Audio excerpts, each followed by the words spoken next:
Ampere या ठिकाणी आपण जोडायचं. आता ही जोडणी झाल्यानंतर आपल्या हातात हे जे दोन प्रोब्स आले त्याच्यामध्ये एक हा जो रेड प्रोब आहे आणि हा एक ब्लॅक प्रोब आहे. ज्यावेळेला आपण रेड प्रोब या ठिकाणी लावूया ॲनोडला आणि कॅथोडला आपण ज्यावेळेला काळा प्रोब या ठिकाणी आपण लावतोय त्यावेळेला याच्यातनं करंट फ्लो होईल आणि या ठिकाणी आपल्याला रिडिंग दिसेल. तर आता आपण वेगवेगळ्या प्रकारचे डायोड जे आहेत ते वेगवेगळ्या प्रकारचे डायोड्स आपण काय करूया तपासूया. त्याच्यासाठी या ठिकाणी आपण अशा पद्धतीचा एक चार्ट आपण तयार केलेला. तुम्ही प्रात्यक्षिक ज्यावेळेला कराल त्यावेळेला अशा पद्धतीचा एक चार्ट तुम्हाला लागणारच आहे. याच्यामध्ये आपण फॉरवर्ड बायस एक रोध लिहिणार आहे त्या ठिकाणी. डायोडचं या ठिकाणी आपण नाव लिहिणार आहे. फॉरवर्ड बायसचा रोध लिहिणार आहे आणि रिव्हर्स बायसचा रोध लिहिणार आहे. तर डायोडचं फॉरवर्ड बायस असल्यानंतर त्याच्यामधून ज्यावेळेला करंट वाहतो त्यावेळेला या ठिकाणी आपण 500 या ठिकाणी जे काय वाचन येईल ते या ठिकाणी आपण लिहिणार आहे. आणि रिव्हर्स बायसच्या वेळेला आपल्याला मल्टीमीटरवर एक अंक दिसतो आता जसा आपल्याला दिसतो. हा तर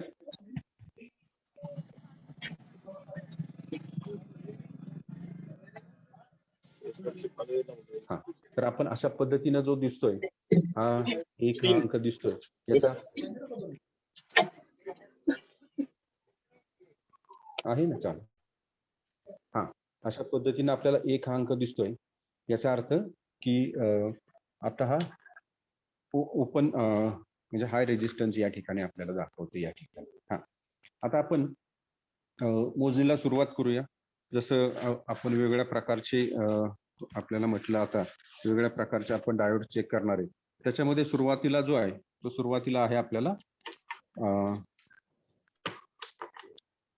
1N4007. 1N4007 जो आहे हा आपल्याला या ठिकाणी अशा पद्धतीने दिसतोय. याच्यामध्ये हा एक रिंग दिसते त्या बाजू ती बाजू आपण कॅथोड आहे म्हणजे बघून सुद्धा आपण ओळखू शकतो याचं कॅथोडचं टर्मिनल कुठलं आहे. तर हे दिसतंय रिंग जे दिसतंय ते कॅथोडचं टर्मिनल आहे आणि हा या ठिकाणी त्याच्या अपोजिटचं हे ॲनोडचं टर्मिनल आहे. आता मल्टीमीटरचं रिडिंग पण आपल्याला दिसत असेल. मी लाल प्रोब ॲनोडला लावतोय, काळा प्रोब मी कॅथोडला लावतोय. त्यावेळेला या ठिकाणी बघा करंट फ्लो होतोय आणि 564 हे रिडिंग दिसतंय आपल्याला. तर हा जो आहे हा फॉरवर्ड बायसमध्ये ही चाचणी झालेली आहे त्याची. आता हे पोलॅरिटी आपण आता बघितली व्यवस्थित. लाल प्रोब आपण ॲनोडला लावला. आता हेच ज्या वेळेला आपण पोलॅरिटी बदलतो आणि कॅथोडला आपण लाल प्रोब लावतो आणि ॲनोडला आपण लाल प्रोब लावतो त्यावेळेला हा रिव्हर्स बायसमध्ये होतो आणि रिव्हर्स बायसमध्ये आपण त्याचा रोध जो आहे तो इन्फिनिटी लिहितो आणि आपल्या मल्टीमीटरवर एक अंक दिसतोय. एक म्हणजे रिडिंग लिहिताना आपण काय करणार आहे तर रिडिंग लिहिताना आपण इन्फिनिटी असं लिहिणार आहे रिव्हर्स बायसमध्ये रोध. आता त्या अशा पद्धतीने आपण काय करूया की आपल्याकडे जेवढे उपलब्ध डायोड आहेत त्या डायोडचं आपण एक वाचन घेऊया आणि त्याची चाचणी पण होईल. हा झाला 1N4007. याचं ऍप्लिकेशन म्हणजे आपण बघितलं असेल रेक्टिफिकेशनसाठी आपण हा डायोड वापरतोय. म्हणजे ज्या वेळेला आपण एसी व्होल्टेजचं रूपांतर ज्या वेळेला डीसी मध्ये करतो त्यावेळेला हाफ वेव्ह रेक्टिफायर, फुल वेव्ह रेक्टिफायर आणि ब्रिज रेक्टिफायर याच्यामध्ये आपण हे डायोड काय करतोय वापरतोय. आता त्याच्यानंतर जर बघितलं तर या ठिकाणी हा जो दिसतोय काचेसारखा हा जो डायोड दिसतोय हा तर हा डायोड जो आहे तो याला आपण झिनर डायोड असं म्हणतो. झिनर डायोड मध्ये हा व्होल्टेज रेग्युलेटर म्हणून आपण वापरतोय आणि हा व्होल्टेज रेग्युलेटर जो आहे हा voltage regulator diode reverse bias मध्ये आपण वापरतो. याला काळ्या बाजूला जी रिंग दिसते ती आहे कॅथोडची आणि म्हणजे कॅथोड आहे आणि दुसरी लाल जी बाजू आहे ती ॲनोड आहे या ठिकाणी. आता हा चेक करताना सुद्धा नेहमीच्या पद्धतीनंच आपण चेक करणार आहे. या ठिकाणी हा मल्टीमीटर बस हा या ठिकाणी आता आपल्याला काहीच रिडिंग येत नाही म्हणजे हा रिव्हर्स बायस मध्ये झालेला आहे आणि त्यामुळे आपण परत त्याची टोकं उलटून घेऊया आणि या ठिकाणी आपण काय करतोय तर आपण ह्या पद्धतीने जोडला त्यावेळेला आपल्याला हा रेजिस्टन्स आला म्हणजे हा झाला झिनर डायोड. हा 741 ह्याचा या ठिकाणी आता आपल्याला वाचन दिसतंय या ठिकाणी. हा झाला झिनर डायोड. याच्यानंतर झिनर डायोड आता सांगितल्याप्रमाणे काय की हा व्होल्टेज रेग्युलेटर म्हणून आपण वापरतो. त्याच्यानंतर दुसरा अजून एक, आता ह्या झिनर डायोडचं प्रत्येकाचं व्होल्टेज रेटिंग वेगवेगळं असतं. 5.6 व्होल्टचा झिनर डायोड असेल, त्याच्यानंतर 10 व्होल्टचा असेल, 12 व्होल्टचा असेल. हा सुद्धा फॉरवर्ड बायसमध्ये आपल्याला दिसतोय. रिव्हर्स बायसमध्ये आपण गेल्यानंतर या ठिकाणी आपल्याला हे इन्फिनिटी याचं वाचन येतं, म्हणजे रिव्हर्स बायसमध्ये होतं. त्याच्यानंतर प्रत्येकाला माहित असलेला हा जो डायोड आहे, हा डायोड आहे एलईडी, याला आपण लाईट इमिटिंग डायोड असं म्हणतो. हा आपण प्रत्येकानं बघितलेला आहे. याला सुद्धा ॲनोड आणि कॅथोड अशी 2 टर्मिनल आहेत. या ठिकाणी जर आपण फिजिकली बघितलं तर हे जे मोठं टर्मिनल दिसत आहे, हे मोठं टर्मिनलला आपण ॲनोड म्हणतो, आणि लेन्थला कमी टर्मिनल जे आहे छोटं, त्याला आपण कॅथोड म्हणतो. या ठिकाणी कॅथोडला सुद्धा एक चपटी बाजू असते, परंतु अगदी तुम्ही बारीक नजरेनं बघितल्यानंतर या ठिकाणी दिसेल तुम्हाला ते कॅथोडचं टूप. आता याला चेक करण्यासाठी सुद्धा आपण काय करू शकतो, तर लाल प्रोब आणि काळा प्रोब याला लावू शकतो. आता हा जो एलईडी ग्लो झालेला दिसतोय आपल्याला, हा याला म्हणतो आपण फॉरवर्ड बायस झालेला आहे. आणि जर आपण उलट्या पद्धतीनं जोडला तर या ठिकाणी हा तुम्हाला दिसतोय आता कॅमेरामध्ये, तर हा रिव्हर्स बायस मध्ये ग्लो होणार नाही, म्हणजे करंटची दिशा याच्यातनं एकाच पद्धतीनं होते. आता हा दुसरा जो या ठिकाणी दिसतोय, हा या ठिकाणी तुम्हाला फोटो डायोड दिसतोय. म्हणजे फ्लॅश गन असेल किंवा प्रकाश मोजमापासाठी जी काही इन्स्ट्रुमेंट्स आहेत, त्या इन्स्ट्रुमेंटमध्ये या फोटो डायोडचा वापर केलेला आहे. आणि हा डायोड सुद्धा रिव्हर्स बायसमध्येच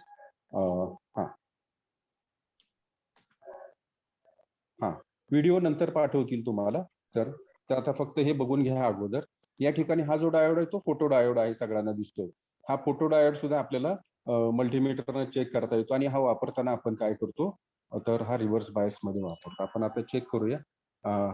याच्या या टोकाला एक कनेक्ट केलं मी, आणि या ठिकाणी एक कनेक्ट केलं. या ठिकाणी तुम्हाला दिसतंय की रिडिंग आपलं इन्फिनिटीच येत आहे. आपण परत पोलॅरिटी बदलून घेऊया, आणि आता रिडिंग येत आहे या ठिकाणी. याचा अर्थ हा ॲनोडचं टोक आणि कॅथोडचं टोक हे आपण पोलॅरिटी प्रॉपर केलेली आहे, आणि आता हा फॉरवर्ड बायस झाला. तर अशा पद्धतीनं हा फोटो डायोड सुद्धा आपल्याला विविध उपकरणामध्ये आपण वापरतो. त्याच्यामध्ये नाही, काही गरज नाही, नको. का करूया, नाही रेजिस्टन्स. हा आता बघा, रेजिस्टन्स नाही, रिव्हर्स बायस मध्ये होईल तो, पण आता दिसणार आहे का आपल्याला रिव्हर्स बायस? नाही होत. ठीक आहे, तर फक्त आपण फॉरवर्ड बायस आणि रिव्हर्स बायस याच्यामध्ये हा चेक केला. आता हा जो दिसतोय आपल्याला डायोड, हा डायोड आपल्याला या ठिकाणी हा काचेसारखा डायोड दिसतोय, तो डिटेक्टर डायोड म्हणून आपण वापरतोय, आणि रेडिओ सेक्शन मध्ये याचा वापर केलेला असतोय. आता याच्यामध्ये ऑडिओ सेपरेट करण्यासाठी रेडिओ फ्रिक्वेन्सी मधून आपण डिटेक्टर स्टेजमध्ये रेडिओचा आपण हा डायोड वापरतो. म्हणजे डिटेक्टर स्टेज जी आहे रेडिओची त्याच्यामध्ये असतोय. आता याच्यामध्ये सुद्धा ॲनोड आणि कॅथोड हेच टर्मिनल्स आहेत. आता ओळखायचं तर तुम्हाला माहीत झालेलं आहे. अशा पद्धतीनं आपण या ठिकाणी लाल प्रोब आलाय म्हणजे हा ॲनोड आहे, आणि काळा प्रोब आहे या ठिकाणी म्हणजे हा कॅथोड आहे. तर हा सुद्धा आपल्याला डिटेक्टर डायोड हा रेडिओच्या डिटेक्टर स्टेजमध्ये वापरतोय, आणि ह्याचं सुद्धा आपल्याला चाचणी करता येते.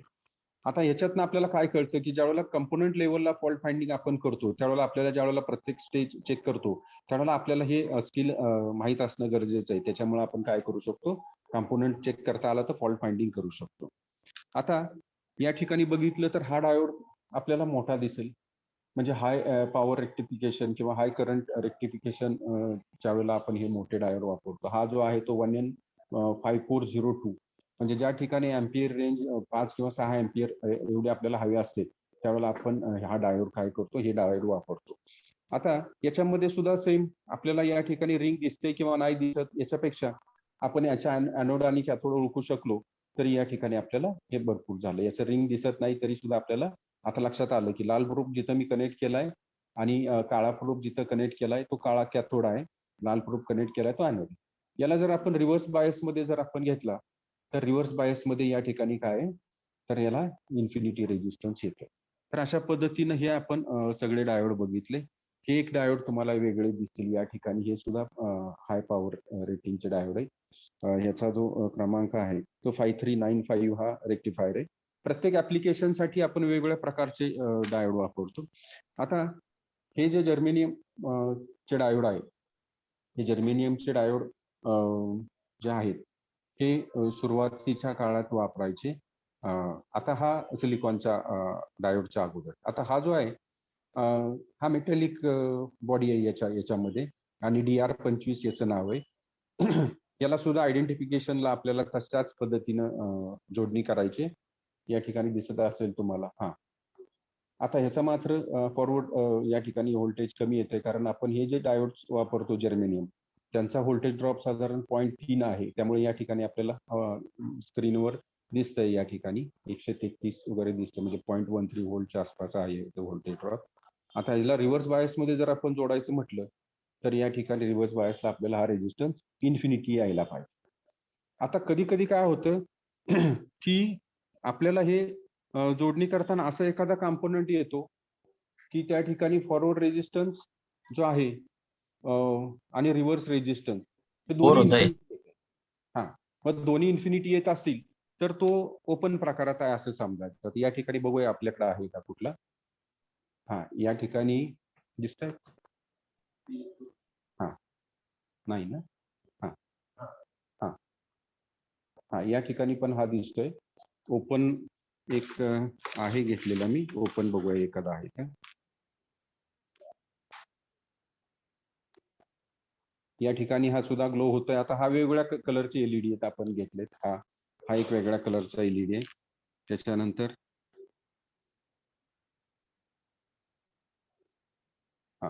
हा रेड कलरचा एलईडी आहे.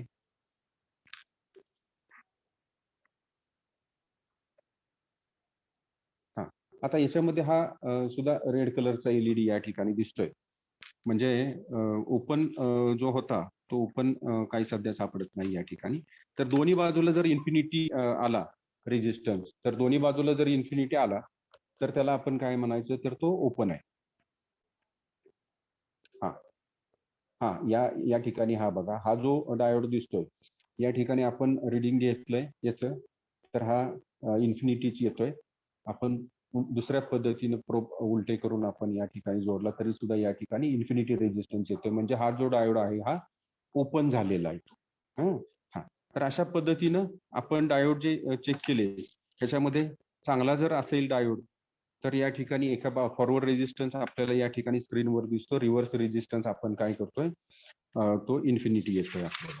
आता डायोडची चाचणी झाल्यानंतर आपल्याला ट्रान्झिस्टरची चाचणी घ्यायची. तर ट्रान्झिस्टरची चाचणी घेण्यासाठी आपण कसं करतो, तर एक निरीक्षण तक्त्यामध्ये आपण काय लिहिणार आहे, तर त्या ट्रान्झिस्टरचा आपण नंबर लिहिणार आहे.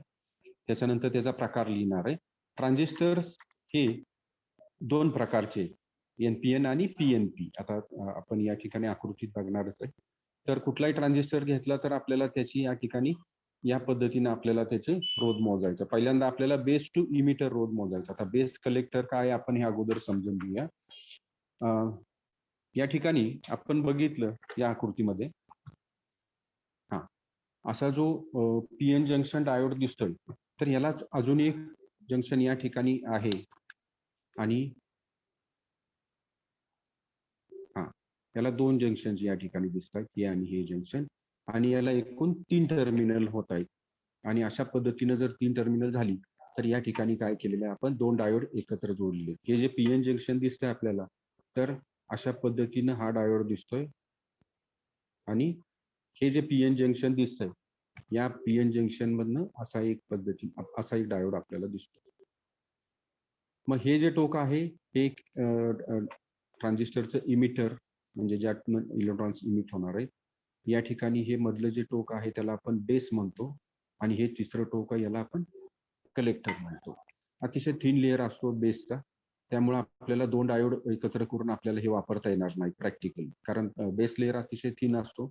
त्यामुळे प्रॉपर पद्धतीनंच तो तयार केलेला आहे. आता अशा पद्धतीनं हा जो प्रकार या ठिकाणी आपण आकृतीत बघतोय हा PNP प्रकारचा आहे. म्हणजे या ठिकाणी हा पीएन जंक्शन डायोड एक आणि हा पीएन जंक्शन डायोड एक आणि मधलं टर्मिनल कॉमन जे आहे त्याला आपण बेस हे नाव दिलंय. तर हा झाला पीएनपी. आणि ह्याच्यापेक्षा दुसरा वेगळा प्रकार म्हणजे तो एनपीएन प्रकार आहे. त्याची आकृती आपण या ठिकाणी काढूया. आता एनपीएन प्रकारात काय येतंय तर या ठिकाणी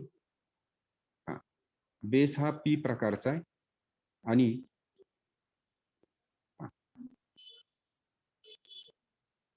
एनपीएन त्याच्यामध्ये हा बेस जो आहे तो पी प्रकार, त्यामध्ये हा इमिटर बेस आणि कलेक्टर. गव्हाचा आटापीठ.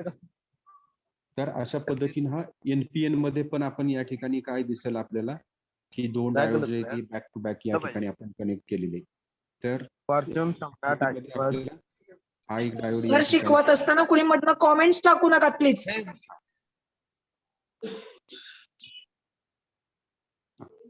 आता या ठिकाणी आपल्याला कळेल की हे जे टर्मिनल आहे हे बेसचं टर्मिनल या ठिकाणी दिसतं आपल्याला. बेस आणि इमिटर मध्ये या ठिकाणी एक डायोड आपल्याला दिसतोय आणि बेस आणि कलेक्टर या टोकामध्ये आपल्याला हा एक दुसरा डायोड दिसतोय. म्हणजे दोन डायोड आपल्याला या ठिकाणी बॅक टू बॅक कनेक्ट केलेले. त्यामुळे ट्रान्झिस्टर आपण हातात घेतल्यानंतर हा जो ट्रान्झिस्टर आपण आता हातात घेतलेला आहे हा ट्रान्झिस्टर ओळखण्याच्या वेगवेगळ्या पद्धती आहेत. तर पहिली पद्धत जी आहे की म्हणजे या ठिकाणी ट्रान्झिस्टर अशा पद्धतीने धरल्यानंतर याला आपण बॉटम व्ह्यू असं म्हणतो. म्हणजे पाहिल्यानंतर सुद्धा हा ट्रान्झिस्टर आपल्याला काय करता येतो तर चेक करता म्हणजे लीड्स आयडेंटिफाय करता येतात, त्याची टोकं ओळखता येतात. इमिटर बेस आणि कलेक्टर ही जी तीन टोकं आहेत तर या ठिकाणी आपल्याला या ठिकाणी एक नॉच दिसतंय. एक बारीक टोक एक बारीक आलेले नॉच बाहेर, त्याला आपण काय म्हणतो नॉच असं म्हणतो. आणि नॉच आपल्याला दिसल्यानंतर ज्यावेळेला आपण क्लॉकवाईज जातो, या ठिकाणी आकृतीत पण मी दाखवतो तुम्हाला या ठिकाणी. हा बॉटम व्ह्यू आहे. बॉटम व्ह्यू मध्ये आपल्याला या ठिकाणी नॉच दिसल्यानंतर आपण घड्याळाच्या काठ्याच्या दिशेने ज्या वेळेला जातो, घड्याळाच्या काठ्याच्या दिशेने गेल्यानंतर पहिलं टोक जे आहे ते आपल्याला इमिटर दिसतं. त्याच्यानंतर क्लॉकवाईज पुढे गेलो आपण की दुसरं टोक आहे बेस दिसतं आणि त्याच्या पुढे गेल्यानंतर तिसरं टोक आपल्याला कलेक्टर दिसतं. म्हणजे ही अतिशय सोपी पद्धत आहे. या ठिकाणी बघा तुम्हाला दिसेल या ठिकाणी नॉच दिसतंय. ह्या नॉच पासून आपण क्लॉकवाईज जातो, म्हणजे क्लॉकवाईज जाताना हे टोक आहे इमिटर, मधलं टोक आहे बेस आणि तिसरं टोक आहे कलेक्टर. हे कलेक्टर जो आहे हा कलेक्टर म्हणजेच बॉडी आहे. बॉडीचं जे कनेक्शन आहे ते कलेक्टर मधून आलेलं आहे. तर आता ह्याच्यामध्ये लीड आयडेंटिफिकेशन तर झालं आपल्याला, म्हणजे इमिटर कळाला, बेस कळाला, कलेक्टर कळाला. आता आपल्याला काय ओळखायचं तर हा एनपीएन प्रकारातला आहे का पीएनपी प्रकारातला आहे. आता त्यासाठी आपण एक या ठिकाणी चाचणी तर घेणारच आहे याची.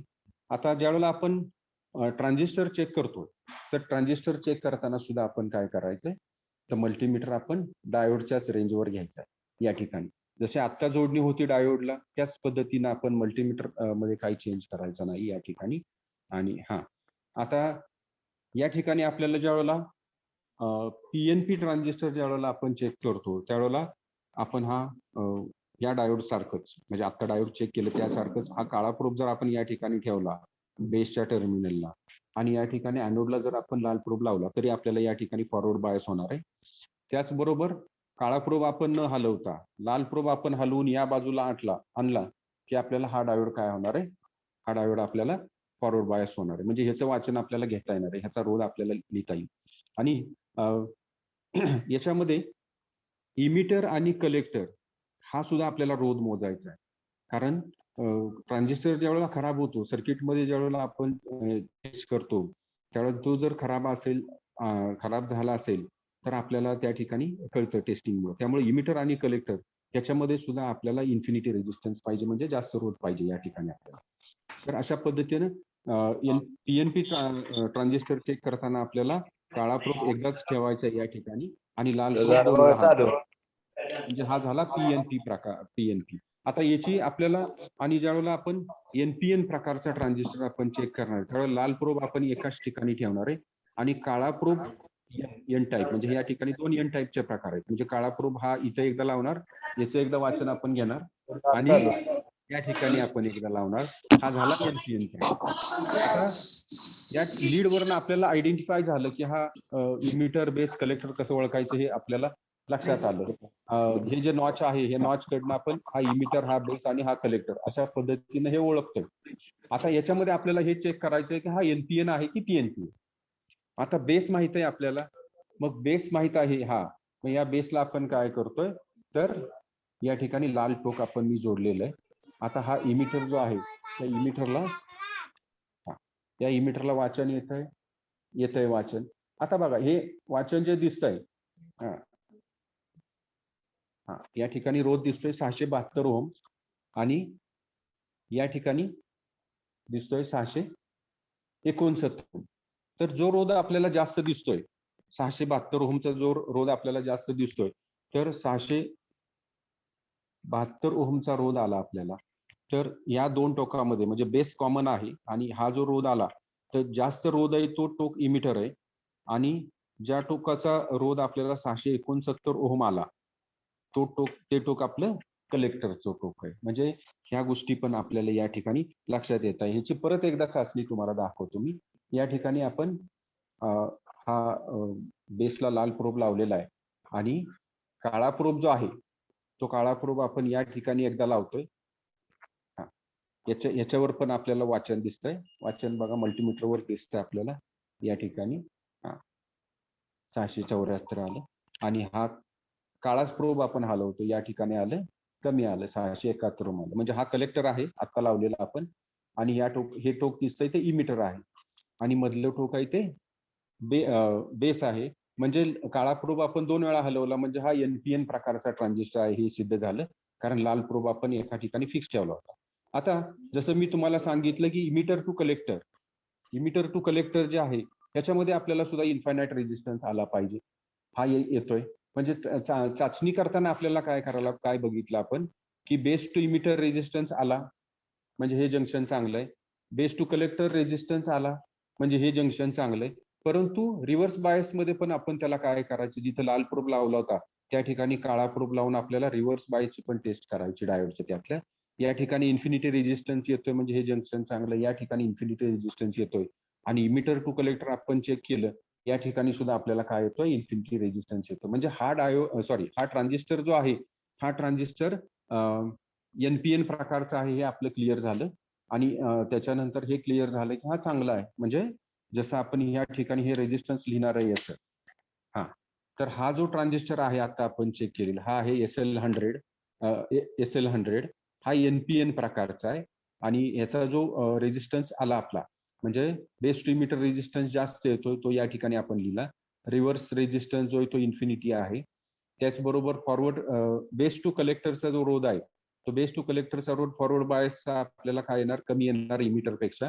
रिव्हर्स बायसचा रोध इन्फिनिटी येणार आहे आणि इमिटर टू कलेक्टरचा रोध आहे तो दोन्ही बाजूनी जरी आपण मोजला, इमिटरला लाल प्रोब लावला, कलेक्टरला काळा प्रोब लावला आणि त्याच्या उलट केलं, इमिटरला काळा प्रोब आणि कलेक्टरला लाल आणि असं उलट जरी केलं तरी त्या ठिकाणी आपला रोध इन्फिनिटी आला पाहिजे. आणि अशा पद्धतीनं ह्या जर सगळ्या कंडिशन्स प्रमाणे रिडिंग येत असेल तर तो ट्रान्झिस्टर काय आपण म्हणतो चांगल्या पद्धतीचा. आता अशाच पद्धतीचा दिसणारा हा दुसरा ट्रान्झिस्टर आहे. आता हा पहिल्यांदा आपल्याला लीड जे आहे ते लीड आयडेंटिफिकेशन आपण याच्या करणारच आहे. हे जे नॉच दिसतंय या नॉच कडनं आपण क्लॉकवाईज दिशेनं आपण जातोय. म्हणजे हा इमिटर आहे, हा बेस आहे, हा कलेक्टर आहे. आता प्रश्न एकच राहतो की हा एनपीएन आहे की पीएनपी हे आपल्याला चेक करायचे. आता आपल्याला जर माहितच आहे की मधलं जे टोक आहे ते बेस आहे त्यामुळे बेसला आपण एक टोक लावतो. ह्याचं काळा प्रोब लावलाय. आता या ठिकाणी मी हा प्रोब लावलाय.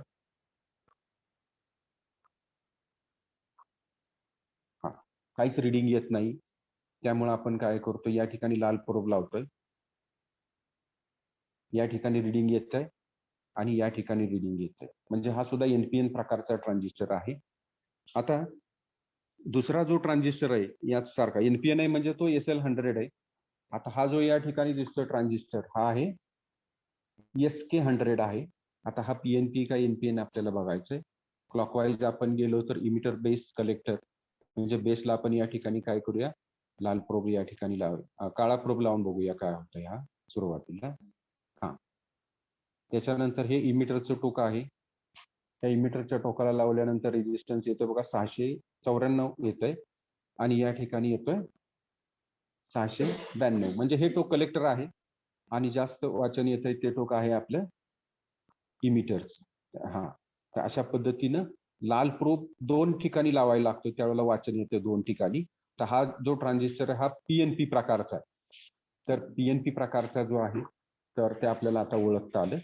आणि सुरुवातीचा जो होता तो एनपीएन प्रकारचा, म्हणजे SL100 असेल आणि SK100 असेल, हे दोन्ही सुद्धा आपल्याला काय दिसत आहेत तर मेटल बॉडीज दिसत आहेत आणि याला आपण मीडियम पॉवर ट्रान्झिस्टर असं म्हणतो. त्याच्यानंतर तुम्ही प्रत्येकाने बघितलं असेल की हे काळे कलरचे जे ट्रान्झिस्टर आहेत ते प्लॅस्टिक पॅक मधले आहेत आणि हे सुद्धा ट्रान्झिस्टर जे आहेत त्याला सुद्धा आपल्याला पिन आयडेंटिफिकेशन करता येतं. याचं सुद्धा ठरलेलं आहे की इमिटर कुठला, बेस कुठला, कलेक्टर कुठला. आणि याच्यामध्ये याचं जे नाव आहे हे BC 548. आता BC म्हटल्यानंतर आणि पिन आयडेंटिफिकेशन एक थोडक्यात तुम्हाला दाखवतो कशा पद्धतीचं आहे ते. अजून एक तुम्हाला एक छोटा चार्ट दाखवतो.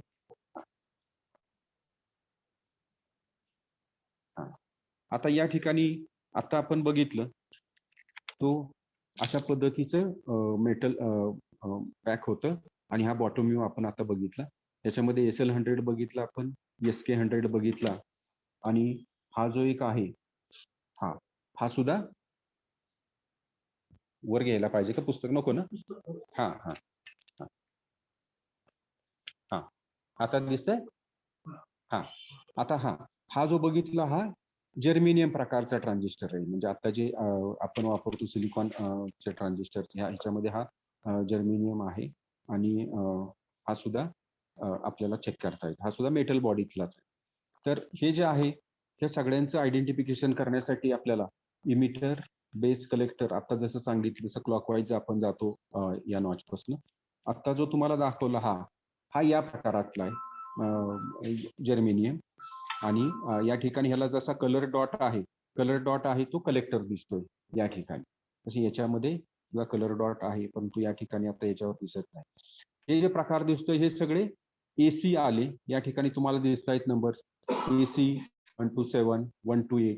हे सगळे AC म्हणल्यानंतर हे मटेरियल या ठिकाणी जर्मेनियम सगळे मटेरियल पासून तयार केलेले.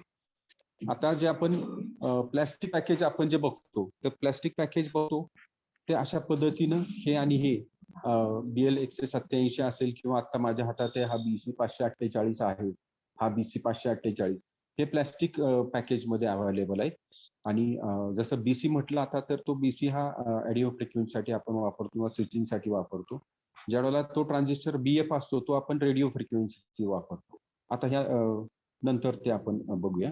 तर हे जे ट्रान्झिस्टर हे सुद्धा चेक करण्यासाठी आपल्याला या ठिकाणी दिसतंय की हा जो बॉटम व्ह्यू याचा बघितल्यानंतर ह्या बाजूचं टोक इमिटर दिसतंय, हे टोक आपल्याला बेस दिसतंय आणि हे तिसरं टोक आपल्याला कलेक्टर दिसतंय. हा सुद्धा BC 148 पण हे जुन्या पद्धतीचा SOT 25 पॅकेज. आता हे सध्या नाही, याच पद्धतीचं पॅकेज असतंय.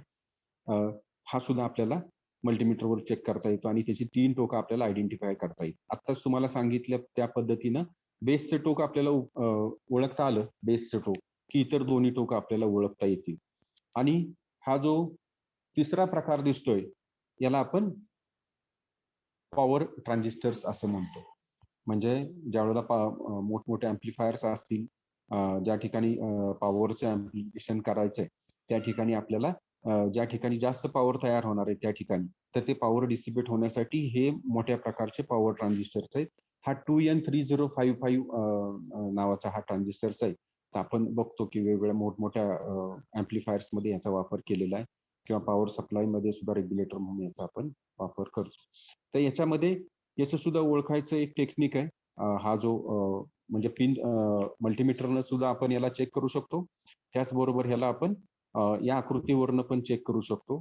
आकृतीवरून कसा चेक करायचा हे सुद्धा मी या ठिकाणी आपल्याला सांगतो थोडक्यात. या ठिकाणी अशा पद्धतीने ज्यावेळेला आपण हा ट्रान्झिस्टर ठेवतोय त्यावेळेला हे जे 2 टोकं दिसत आहेत याच्या बाजून हे जे उजव्या बाजूचं होल दिसतंय हे अंतर जास्त दिसतंय आपल्याला. हे जे अंतर आहे हे अंतर जास्त दिसतंय आणि डाव्या बाजूचं हे जे अंतर आहे त्या सेंटर पासून हे अंतर कमी दिसतंय आपल्याला. अशा पद्धतीनं हा जर ट्रान्झिस्टर आपण ठेवला टोके वर करून तर या माझ्या बाजूचं म्हणजे लाल प्रोब या ठिकाणी आहे, ह्याला बेस टर्मिनल म्हणतो आपण आणि याला इमिटर म्हणतो आणि ही सगळी बॉडी जी आहे ही कलेक्टर म्हणतो. आता याला सुद्धा आपल्याला चेक करता येईल की हा एनपीएन प्रकारचा आहे का पीएनपी प्रकारचा आहे. हा बघूया आपण. या ठिकाणी लाल प्रोब मी या ठिकाणी लावलेला आहे. आता काळा प्रोब या ठिकाणी लावतो. या ठिकाणी मल्टीमीटर मी पुढे घेतो म्हणजे दिसेल सगळ्यांना. बेस्ट या ठिकाणी इमिटर मध्ये वाचन आलं आपल्याला. हे वाचन इथे 521 आहे आणि या ठिकाणी आता या ठिकाणी पण लावतोय. हे कमी झालं. आता कमी जो रोध आहे म्हणजे हे कलेक्टर आहे आणि हे जंक्शन होतं ते इमिटर होतं, बेस्ट इमिटर जंक्शन होतं. म्हणजे आपण लावलेला हा जो आहे हा एनपीएन प्रकारचा ट्रान्झिस्टर, पॉवर ट्रान्झिस्टर आहे हे दिसतंय आपल्याला. आपण उलटा त्याला रिव्हर्स बेस टर्मिनलला काळा प्रोब आपण लावून चेक करूया. Base to collector reverse bias मध्ये इन्फिनिटी येत आहे, base to emitter reverse bias मध्ये इन्फिनिटी येत आहे आणि इमिटर टू कलेक्टर हा सुद्धा या ठिकाणी आपल्याला इन्फिनिटीचा आला पाहिजे, इन्फिनिटीच येतोय. याचा अर्थ हा चांगला ट्रान्झिस्टर आहे. तर आता आपण पॉवर ट्रान्झिस्टर बघितला, त्याच्यानंतर हा मीडियम पॉवर ट्रान्झिस्टर बघितला. हा पॉवर ट्रान्झिस्टर आहे, हा मीडियम पॉवर ट्रान्झिस्टर आहे छोटा. हा सुद्धा, हे दोन्ही सुद्धा मीडियम पॉवर ट्रान्झिस्टर्स आहेत. आणि आता आपण प्लॅस्टिक टीओ पॅकेज जे आहे या पद्धतीचे ट्रान्झिस्टर काय आहे तर स्मॉल पॉवर ट्रान्झिस्टर याला आपण म्हणतो. म्हणजे तर याच्यामध्ये आता आपल्याला कुठलीच याची टर्मिनल माहित नाही. जरी आपण म्हटलं या ठिकाणी की मधलं बेस आहे, तर आपण चेक करू की ज्या ठिकाणी आपल्याला आता हा एनपीएन आहे का पीएनपी हे सुद्धा आपल्याला माहित नाही. आता आपल्याला या ठिकाणी 2 गोष्टी करायच्या आहेत. पहिलं म्हणजे आपल्याला लीड आयडेंटिफिकेशन झालं पाहिजे आणि लीड आयडेंटिफिकेशन झालं की मग आपण लाल प्रोब किती वेळा कनेक्ट करतो किंवा काळा प्रोब याच्यावरनं तो एनपीएन आहे का पीएनपी आहे प्रकार ते आपल्याला कळेल. त्याच्यामुळे आता मी काय करतो तर हा लाल प्रोब जो आहे हा लाल प्रोब मी या ठिकाणी मधल्या टोकाला हा लावतो. त्याच्यानंतर या बाजूला कनेक्ट करतो मी. आता रोध येतोय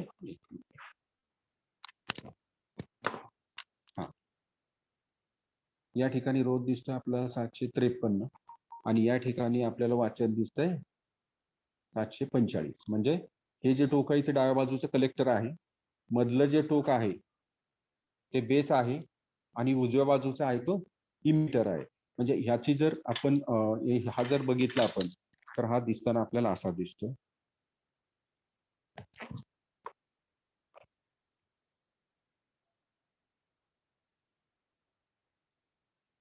याला आपण कलेक्टर, याला बेस म्हणतोय आणि हा जो तिसरं टोक आहे हे इमिटर आहे. हा आहे BC 548. बरोबर ना सर? तर अशा पद्धतीनं हा जो आहे हा प्लॅस्टिक पॅकेज आहे. आता याच्यामध्ये हेही लक्षात आलं आपल्याला, टर्मिनल्स पण आपल्याला ओळखता आली आणि हा एनपीएन प्रकारचा आहे किंवा पीएनपी प्रकारचा आहे हे पण आपल्या लक्षात आलं. तर ह्याचा बॉटम व्ह्यू पण वरून पण आपल्याला लक्षात येत आहे. हे टोक आहे, हे कलेक्टर आहे, हे बेस आहे आणि सॉरी हे इमिटर, हे बेस आणि हे कलेक्टर, हा आपल्याला ओळखता येतो. असा कुठलाही ट्रान्झिस्टर तुमच्या कडे आला तर पहिल्यांदा आपल्याला काय करता आलं पाहिजे तर त्याचं बेस कुठला आहे हे ओळखता आलं पाहिजे. आता बेस ओळखायचं म्हणजे कसं ओळखायचं तर कुठल्याही टोकाला तुम्ही सुरुवातीला लावलं तरी चालेल. या टोकाला मी पहिल्या टोकाला या ठिकाणी कनेक्शन करतोय, या ठिकाणी मी रोध बघतोय, या ठिकाणी काही कनेक्शन म्हणजे वाचन येत नाही, या ठिकाणी लावल्यानंतर काही वाचन येत नाही, म्हणजे हा बेस नाहीच आहे. बरोबर. या बाजूला लावला मी पहिल्यांदा, या 2 टोकात बघितला, या ठिकाणी वाचन येत नाही काय, या ठिकाणी वाचन येत आहे परंतु इथं येत नाही. म्हणजे मला लाल प्रोब हलवून चालणार नाही. लाल प्रोब मी या ठिकाणी लावला, त्यानंतर आपण या ठिकाणी हा कनेक्शन दिलं.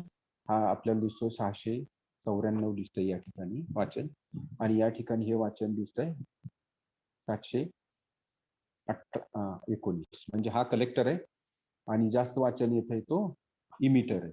तर अशा पद्धतीनं आपण काळा प्रोब जो आहे तो 2 ठिकाणी लावल्यानंतर वाचन आलं. म्हणजे हा जो ट्रान्झिस्टर आहे हा एनपीएन प्रकारचा आहे हे आपल्या लक्षात आलं आणि याचा नंबर जो आहे ते त्याच्यावर लिहिलेला आहे. याच्यावर हा नंबर दिसतोय 2N3904. याच्यासाठी अगदी तुम्हाला काही डोळ्यानं सुद्धा दिसतील, उघड्या डोळ्यानं नंबर, काही अतिशय बारीक असतात. तर अशा पद्धतीनं आपण ट्रान्झिस्टर वेगवेगळे पॅकेजेस सुद्धा बघितली. ट्रान्झिस्टरचे NPN आणि PNP प्रकार पण आपण 2 प्रकार बघितले. लीड आयडेंटिफिकेशन आपल्याला करता येते, इमिटर ओळखता येतो, कलेक्टर ओळखता येतो आणि बेस सुद्धा ओळखता येतो. हे त्याच पद्धतीनं हे सुद्धा आपल्याकडे अजून एक पॅकेज मधला प्रकार आहे. त्याचं सुद्धा आपल्याला चाचणी करायची असेल तरी सुद्धा या ठिकाणी बघूया आपण परत एकदा चाचणी करू. आता हा काळा प्रोब आपण मधलं टोक म्हणजे बेसला लावलाय किंवा बेस तुम्हाला तो माहितीच नाही असं गृहीत धरा. या ठिकाणी काहीच वाचन येत नाही, या ठिकाणी काहीच वाचन येत नाही. म्हणजे हा आता या ठिकाणी आपण लाल प्रोब लावलाय मधल्या टोकाला. एका बाजूच्या आपण टोकाला या ठिकाणी लावलाय हा आता हे वाचन आपल्याला आलंय. त्याचबरोबर आपल्याला या ठिकाणी सुद्धा वाचन हे आहे 739 या ठिकाणी वाचन आलेले आहे, या ठिकाणी आलेले आहे 747. तर जास्त आलाय ते वाचन, ते टोक आहे इमिटरचं आणि कमी वाचन आलंय ते आहे कलेक्टरचं, मधलं टोक आहे ते बेसचं. तर अशा पद्धतीनं आपण या पद्धतीनं वाचन घ्यायचे आणि ही सगळी वाचनं ती वाचनाची काय करायची, नोंद करून घ्यायची. याचा चांगला ट्रान्झिस्टर चेक केल्यानंतर आपल्याला असं लक्षात येईल की फॉरवर्ड बायस रेजिस्टन्स या ठिकाणी येतोय, रोज इथं लिहिलाय आपण, रिव्हर्स या ठिकाणी इन्फिनिटी येतोय. बेस टू कलेक्टरचा रोज सुद्धा या ठिकाणी फॉरवर्ड बायस मध्ये येतोय, रिव्हर्स बायस मध्ये इन्फिनिटी येतोय आणि इमिटर टू कलेक्टर मध्ये दोन्ही ठिकाणी इन्फिनिटी येतोय. तर अशा पद्धतीनं आपण ही वाचनं घेऊन ठेवायचे आणि याचा वापर जो आहे हा इन सर्किटमध्ये पण ट्रान्झिस्टर चेक करताना सुद्धा होईल.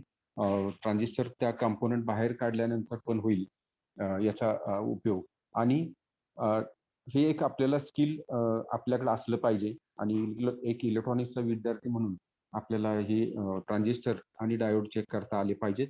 त्याच्यानंतरचा पार्ट आहे तो व्होल्टेज मेजरमेंट, तो नंतरचा आहे, परंतु हे चाचणी तर आपल्याला घेता आली पाहिजे. तर माझ्या पद्धतीनं जेवढं शक्य होईल तेवढं सांगायचा मी या ठिकाणी प्रयत्न केलेला.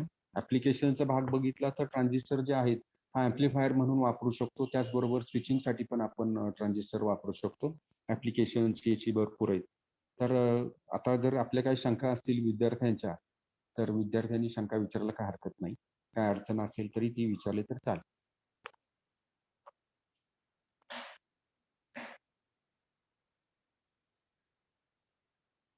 कोणाकडनंच काही येत नाही अजून काय रिस्पॉन्स नाही येत कोणाकडनं.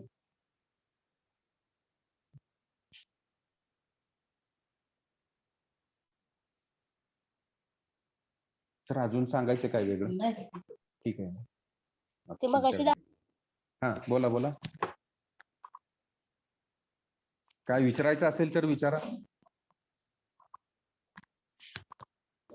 मगाशी एक प्रश्न विचारला होता की सर ह्याचं व्हिडिओ लेक्चर पाठवणार का, तर आता सुर्वे सर सांगतील तुम्हाला, पाठवूया म्हणून. हा तर पाठवतील.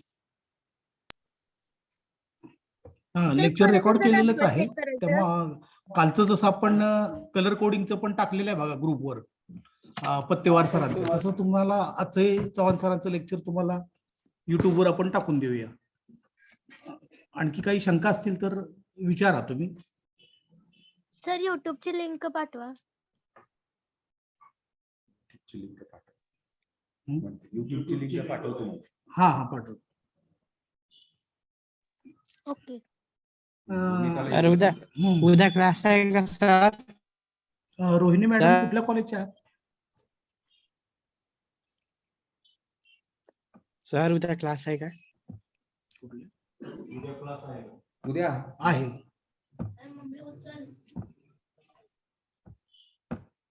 हॅलो, तिकडचा आवाज. हा बोला. उद्या आहे आपण घेणार आहे लेक्चर.